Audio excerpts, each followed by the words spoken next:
ব্যবসায়ী সোহাগ, সে কেমন লোক আমরা জানি না, তাকে পাথর দিয়ে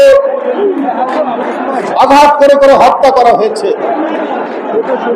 আমরা দেখলাম ভাই, সমাজে যদি খুনাখুনি হয়, সমাজে যদি কেউ কাউকে আক্রমণ করে রক্তাক্ত ঘটনা হয়, এর প্রতিবাদ যারা করেন তারা করেন প্রশাসনের বিরুদ্ধে, তারা করেন সরকারের বিরুদ্ধে।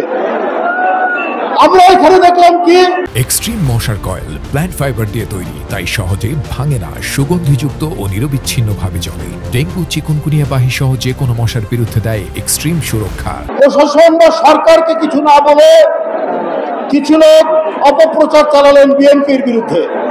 10,000 মাইল দূরে বিএনপির ভারপ্রাপ্ত চেয়ারম্যান তারেক রহমান তার বিরুদ্ধে অপপ্রচার চালাচ্ছে, উৎসাহ উঠাচ্ছে। আপনার সরকারকে কিছু বলেন না, আপনার প্রশাসনকে কিছু বলেন না, পুলিশকে কিছু বলেন না। সন্ত্রাসীদের ধরবে কে? রাজনৈতিক দল না পুলিশ? তাদেরকে ধরবে কে? র্যাব না পুলিশ? কই, আপনি তাদেরকে না বলে তারেক রহমানের বিরুদ্ধে কেন আপনারা অপপ্রচার চালাচ্ছেন? তার বিরুদ্ধে সামাজিক যোগাযোগ মাধ্যমে লিখছেন, তার বিরুদ্ধে স্লোগান দিচ্ছেন।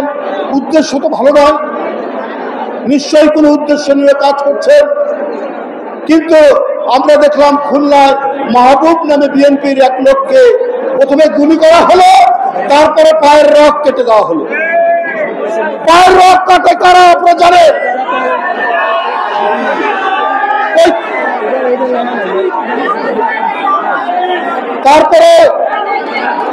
তারপরে চাঁদপুরে মসজিদের ইমামের এক খুতবা নিয়ে সেইখানে হত্যা চেষ্টা করা হলো, ছুরিকাঘাত করা হলো।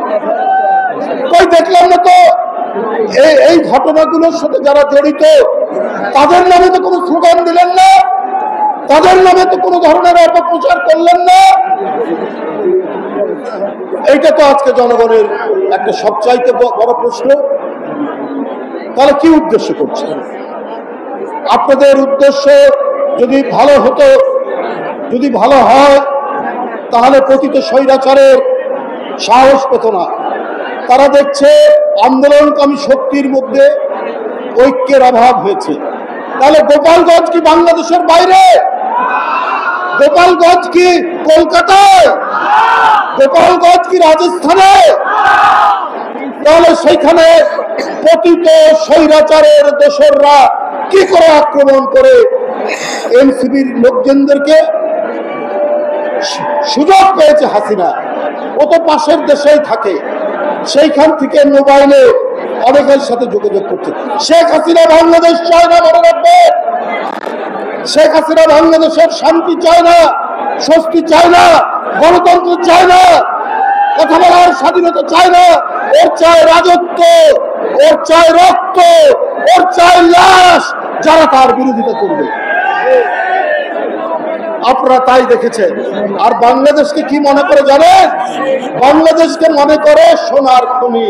শেখ হাসিনা এই খনি থেকে সোনা তুলবে, আর উনার ছেলে, উনার মেয়ে, উনার ভাগ্নে, উনার ভাগ্নি এগুলো সব পাচার করবে বিদেশে।